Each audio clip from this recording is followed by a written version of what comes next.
Assalamualaikum rekan-rekan guru semuanya dimanapun berada, terutama guru honorer SD.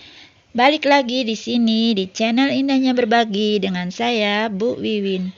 Dalam video kali ini, saya akan berbagi tentang soal dan pembahasan tes P3K sebagai persiapan untuk menghadapi ujian seleksi P3K tahun 2021.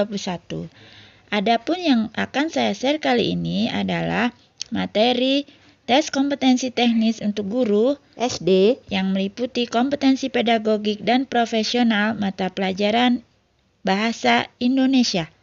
Baiklah, kita mulai dengan soal dan pembahasan yang pertama, yaitu kompetensi profesional.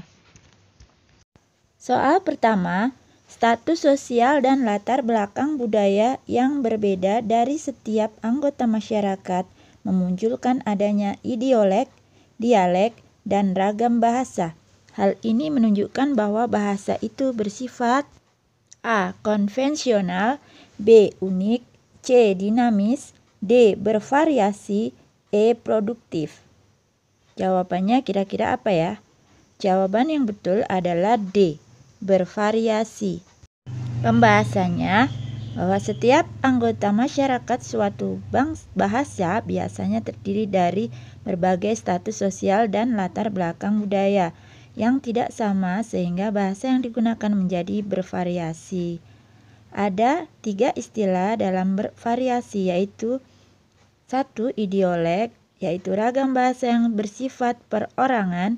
2. dialek, yaitu variasi bahasa sekelompok anggota masyarakat pada suatu tempat atau suatu waktu, dan 3. ragam variasi bahasa yang digunakan dalam situasi tertentu. Contohnya ragam baku dan ragam tidak baku. Jadi munculnya variasi bahasa tersebut menunjukkan bahwa bahasa bersifat bervariasi.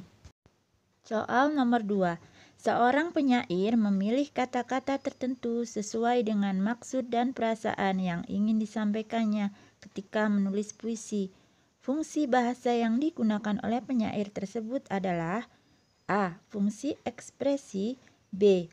fungsi adaptasi, C. fungsi informasi, D. fungsi integrasi, dan E. fungsi kontrol sosial. Jawabannya ya benar sekali, yaitu A. fungsi ekspresi. Pembahasannya yaitu fungsi ekspresi diri untuk menyalurkan perasaan, sikap, gagasan, emosi, atau tekanan-tekanan pembicara. Oleh karena itu, ketika penyair memilih kata-kata yang sesuai dengan maksud dan perasaannya, tergolong ke dalam pemakaian bahasa yang memiliki fungsi ekspresi. Soal nomor 3. Ani, peserta didik kelas 3 SD, sudah bisa berbicara dengan lancar dengan jumlah kata bisa sampai 12 kata dalam satu kalimat. Ani juga sudah dapat memahami penjelasan guru di kelas, sehingga mampu mengikuti pelajaran dengan baik. Hal ini menunjukkan bahwa Ani berada pada fase A. pragmatik, B. semantik, C. sintaksis, D. morfologis, dan E. fonologis.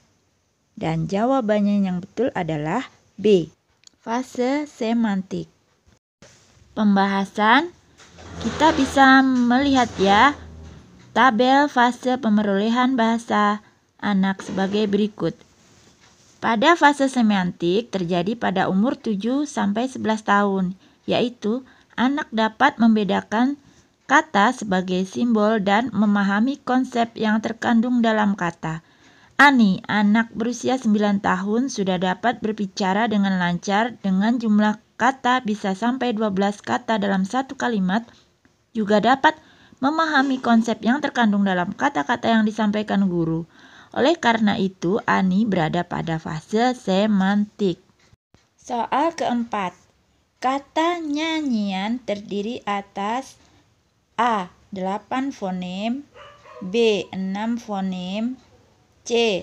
6 fonem dengan lambang fonetisnya, kemudian D. 4 fonem, dan E. 3 fonem. Dan jawaban yang betul adalah C. Pembahasannya, fonem adalah satuan bunyi bahasa terkecil di dalam kata yang berfungsi membedakan bentuk dan makna. Fonem tidak mempunyai makna.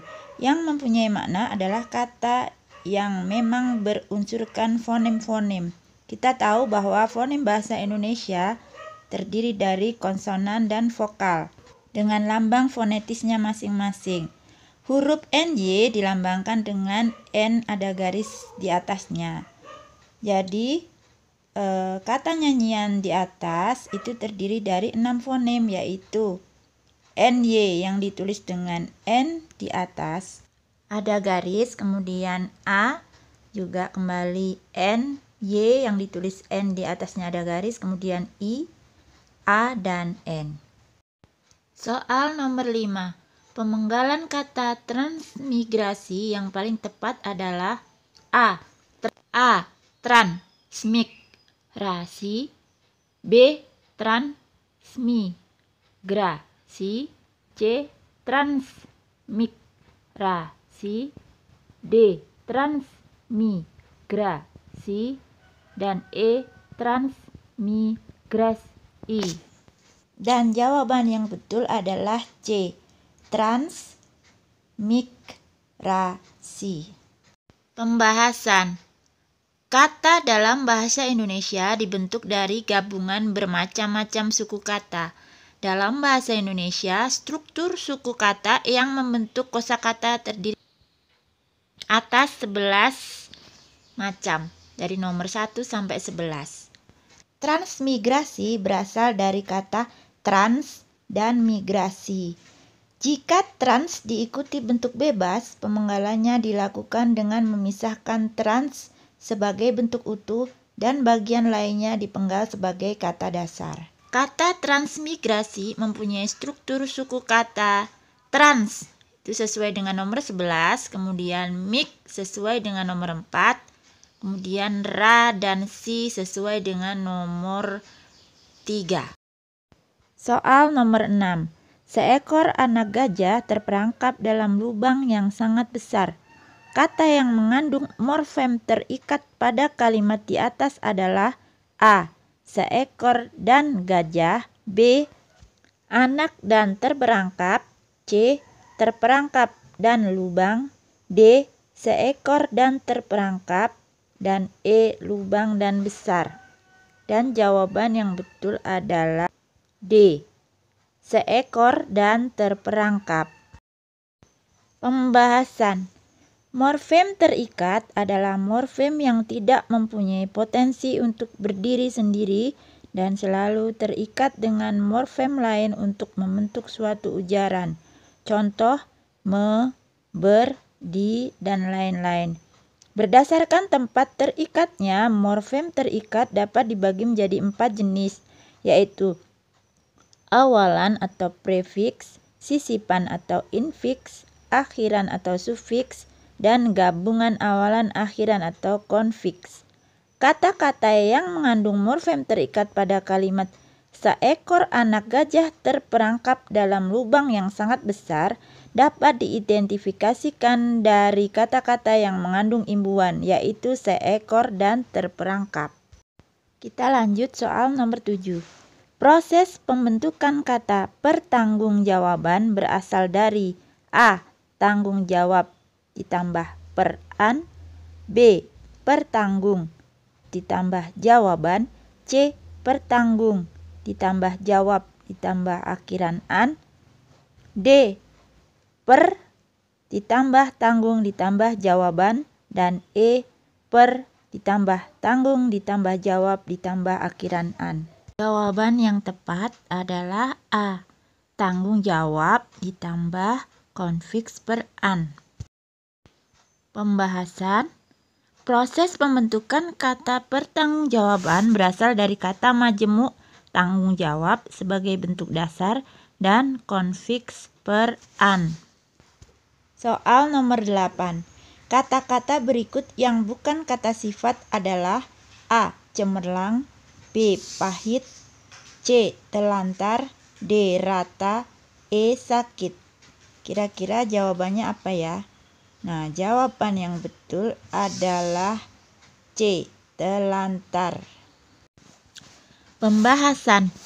Kata sifat atau adjektiva adalah kata yang menyatakan sifat atau hal keadaan pada suatu benda. Kata sifat juga diartikan sebagai kata yang menerangkan kata benda. Pada umumnya, kata sifat dapat tergabung dengan kata lebih dan sangat.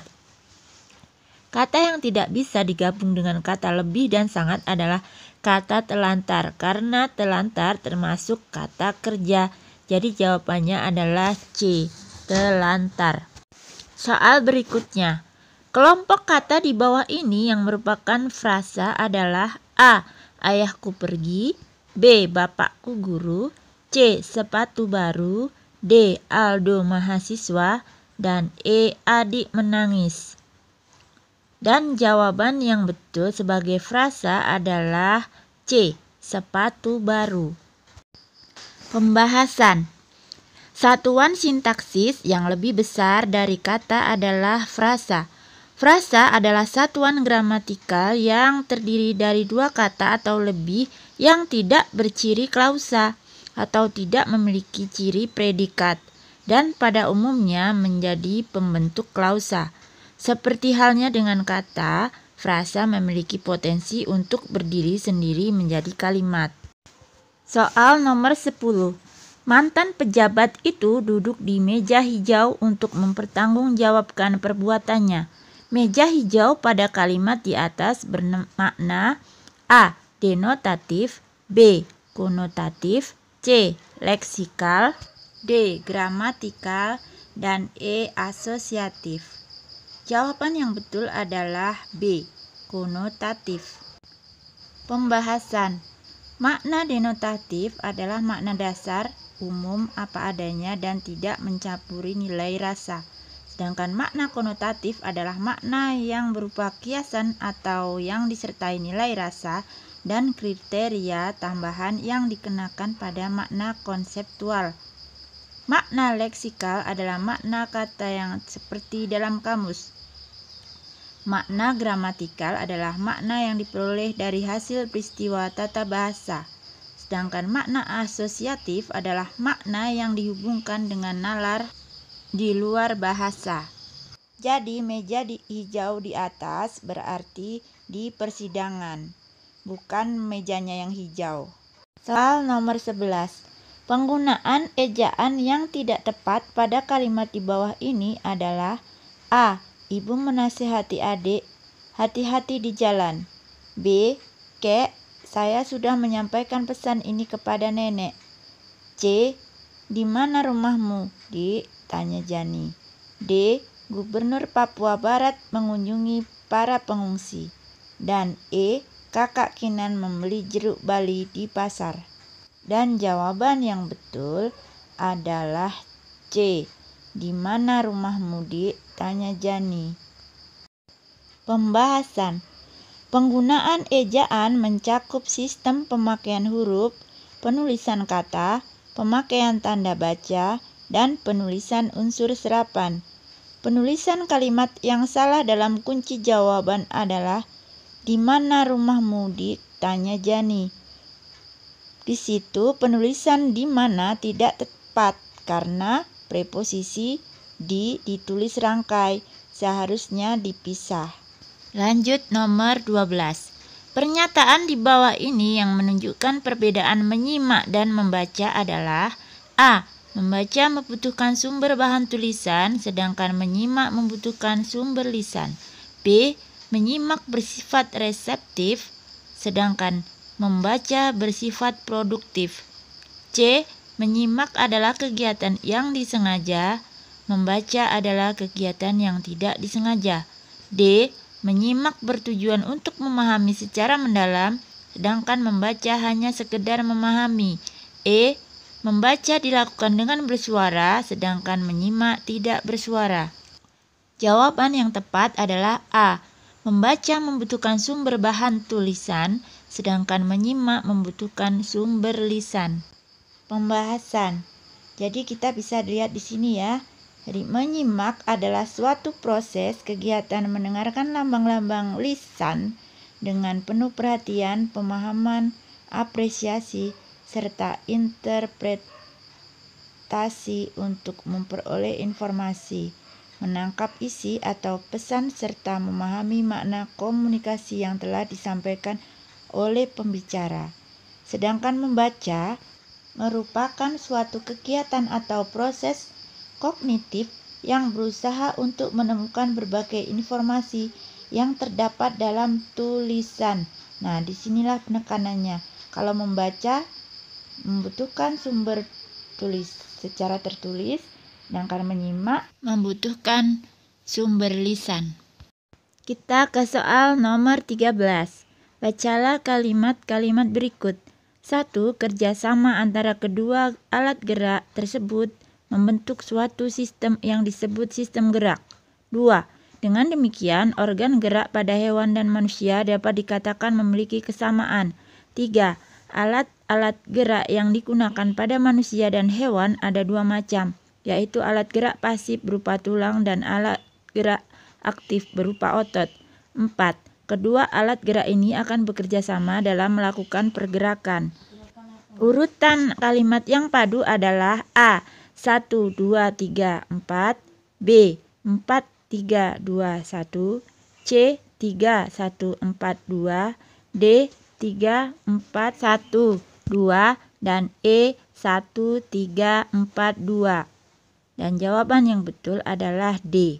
3, 4, 1, 2. Pembahasan. Susunan paragraf yang terpadu dimulai dengan kalimat yang menyatakan pernyataan umum dan diikuti dengan pernyataan-pernyataan yang bersifat khusus. Kita lanjut. Teks berikut ini digunakan untuk soal nomor 14. Teman-teman bisa membaca ya, karena kalau saya bacakan itu kelamaan akan. Bisa di-pause dulu. Kemudian soalnya adalah kelebihan sistem baru dalam penilaian rapor sekolah dasar dibandingkan dengan penilaian rapor sebelum tahun 2014 adalah A. Adanya predikat dalam rapor memudahkan guru dalam menentukan ranking peserta didik di kelas. B. Untuk menilai sikap, keterampilan, dan pengetahuan hanya dapat dilakukan dalam bentuk penilaian deskriptif. C. Gambaran kemampuan peserta didik dapat digunakan sebagai pemacu peningkatan kompetensinya. D. Sebagai pengganti ujian nasional untuk sekolah dasar luar biasa, dan madrasah ibtidaiyah yang telah dihapuskan. E. Hasil penilaian sikap, pengetahuan, dan keterampilan dilaporkan dalam bentuk nilai, predikat, dan deskripsi. Jawabannya adalah C. Gambaran kemampuan peserta didik dapat digunakan sebagai pemacu peningkatan kompetensinya. Pembahasannya, simpulan suatu paragraf merupakan pernyataan singkat yang mencakup keseluruhan isi paragraf, bukan bagian-bagian tertentu dari paragraf tersebut. Soal berikutnya yaitu soal nomor 15. Bacalah puisi berikut.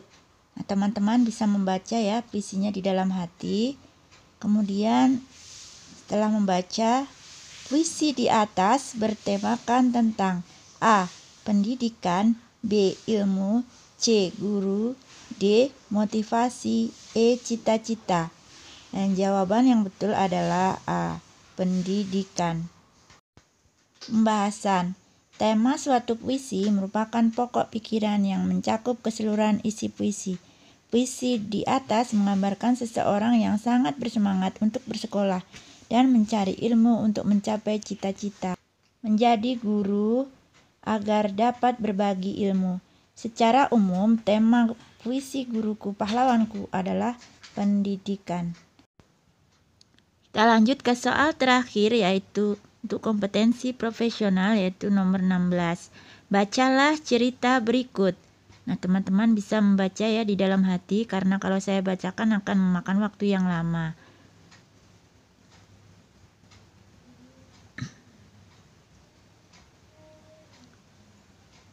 Nah, setelah selesai membaca, kita baca soalnya. Pepatah yang tepat untuk menggambarkan cerita di atas adalah A. Nasi sudah menjadi bubur. B. Sedia payung sebelum hujan. C. Di atas langit masih ada langit. D. Hiduplah seperti ilmu padi. Dan E. Sepandai-pandainya tupai melompat akan jatuh jua. Dan jawaban yang tepat adalah C. Di atas langit masih ada langit. Pembahasannya, suatu pepatah dapat mewakili suatu cerita asalkan sesuai dengan isinya. Cerita tersebut intinya kita tidak boleh berlaku sombong. Kita lanjut ke kompetensi kedua, yaitu kompetensi pedagogik. Soal nomor 17. Bahasa Indonesia mempunyai kedudukan dan fungsi yang penting bagi kehidupan sehari-hari. Oleh karena itu, sasaran pembelajaran bahasa Indonesia di SD adalah peserta didik terampil dalam berbahasa Indonesia. Dengan kata lain, mampu berkomunikasi secara efektif, baik lisan maupun tertulis. Berdasarkan hal tersebut, rumusan yang tidak terkait dengan tujuan pembelajaran bahasa Indonesia di SD adalah A. Peserta didik mampu berkomunikasi secara efektif dan efisien dengan etika yang berlaku, baik lisan maupun tertulis. B. Peserta didik dapat menghargai bahasa dan bangga menggunakan bahasa Indonesia sebagai bahasa persatuan dan bahasa negara. C. Peserta didik mampu menguasai konsep fonologi, morfologi, sintaksis, semantik, dan pragmatik dalam bahasa Indonesia. D. Peserta didik dapat menikmati dan memanfaatkan karya sastra untuk meningkatkan wawasan, memperhalus budi pekerti, serta meningkatkan pengetahuan dan kemampuan bahasa. Dan yang E. Peserta didik mampu menggunakan bahasa Indonesia untuk meningkatkan kemampuan intelektual serta kematangan emosional dan sosial. Jadi rumusan yang tidak terkait yang betul adalah C. Peserta didik mampu menguasai konsep fonologi, morfologi, sintaksis, semantik, dan pragmatik dalam bahasa Indonesia. Jadi pembahasannya, tujuan pembelajaran bahasa Indonesia di SD adalah peserta didik mempunyai kemampuan berbahasa Indonesia yang baik dan benar, serta dapat menghayati bahasa dan sastra Indonesia sesuai situasi dan tujuan berbahasa, serta tingkat pengalaman peserta didik SD.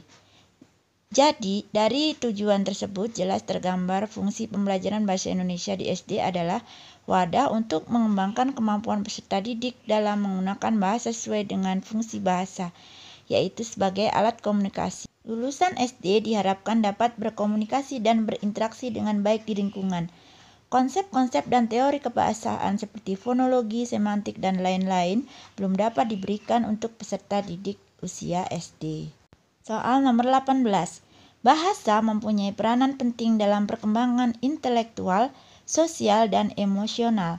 Bahasa Indonesia merupakan bahasa pengantar pendidikan di semua jenis jenjang pendidikan. Di bawah ini peran penting pembelajaran bahasa Indonesia di SD, kecuali A. Sebagai sarana berpikir untuk menumbuh kembangkan cara berpikir logis, sistematis, dan kritis.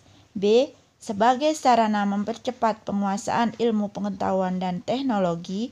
C. Dapat membantu peserta didik dalam mengemukakan gagasan dan berpartisipasi di tingkat internasional. D. Bekal kemampuan berbahasa Indonesia yang baik dan dapat digunakan untuk mempelajari berbagai macam mata pelajaran. Dan E. Sarana untuk mengenal dirinya dan budaya di lingkungannya. Dan jawaban yang tepat adalah C. Dapat membantu peserta didik dalam mengemukakan gagasan dan berpartisipasi di tingkat internasional. Pembahasannya, pembelajaran bahasa Indonesia di SD diharapkan membantu peserta didik dalam mengemukakan gagasan sampai dengan menggunakan kemampuan analitis dan imajinatif yang ada dalam dirinya, sehingga memudahkan dalam mempelajari dan menguasai mata pelajaran yang lain. Pembelajaran bahasa Indonesia di SD membekali peserta didik dalam berkomunikasi baik lisan maupun tertulis di lingkungan sekitarnya. Jadi belum dapat digunakan untuk tingkat internasional karena bahasa Indonesia belum menjadi bahasa internasional. Kita lanjut ke soal nomor 19. Bacalah KD Bahasa Indonesia berikut. Menyajikan hasil identifikasi pokok pikiran berdasarkan teks tulis dan lisan secara lisan, tulis, dan visual. Indikator pembelajaran yang cocok untuk KD di atas adalah A. menunjukkan sikap percaya diri dalam menyajikan pokok pikiran dalam teks tulis. B. Menyebutkan ciri-ciri pokok pikiran berdasarkan teks organ gerak hewan secara tulis. C. Mengidentifikasi pokok pikiran berdasarkan teks organ gerak hewan secara tertulis. D. Memahami pokok pikiran berdasarkan teks organ gerak hewan secara tulis. E. Mempresentasikan hasil identifikasi pokok pikiran berdasarkan teks organ gerak hewan secara lisan. Dan jawaban yang benar adalah E. Mempresentasikan hasil identifikasi pokok pikiran berdasarkan teks organ gerak hewan secara lisan. Pembahasan. Indikator pembelajaran merupakan bagian dari kompetensi dasar. Yang harus diperhatikan dalam menyusun indikator pembelajaran adalah sebagai berikut. 1. Harus relevan dengan kemampuan dan materi yang terkandung dalam KD. 2. Menggunakan kata kerja operasional yang spesifik, dapat diukur dan dapat tercapai. KD Bahasa Indonesia yang disajikan mengandung kata kerja menyajikan, yang menunjukkan bahwa KD tersebut merupakan KD turunan dari kompetensi inti aspek keterampilan atau KI 4. Oleh karena itu, indikator yang muncul harus mengandung kata kerja yang menunjukkan ranah kompetensi keterampilan seperti mempresentasikan. Soal terakhir dari kompetensi pedagogik yaitu soal nomor 20. Bu Ayu sedang membacakan cerita untuk peserta didik di kelas, memberikan contoh membaca lancar, membacakan cerita untuk anak. Ada kalanya Bu Ayu membaca sebuah kalimat, peserta didik melanjutkan kalimat berikutnya. Media yang digunakannya adalah buku bacaan dengan ukuran besar yang dapat terakses dengan baik oleh semua peserta didik di kelas. Strategi pembelajaran membaca yang diterapkan Bu Ayu adalah strategi A. Bersama, B. Bergema, C. Core, D. Terbimbing, dan E. Mandiri. Dan jawabannya adalah A. Strategi pembelajaran membaca bersama. Pembahasan. Ada 4 macam-macam strategi. Di antara nomor 1 adalah strategi membaca bersama atau shared reading. Guru membacakan cerita untuk siswa di kelas, memberikan contoh membaca lancar, membacakan cerita untuk anak. Ada kalanya siswa melanjutkan kalimat berikutnya.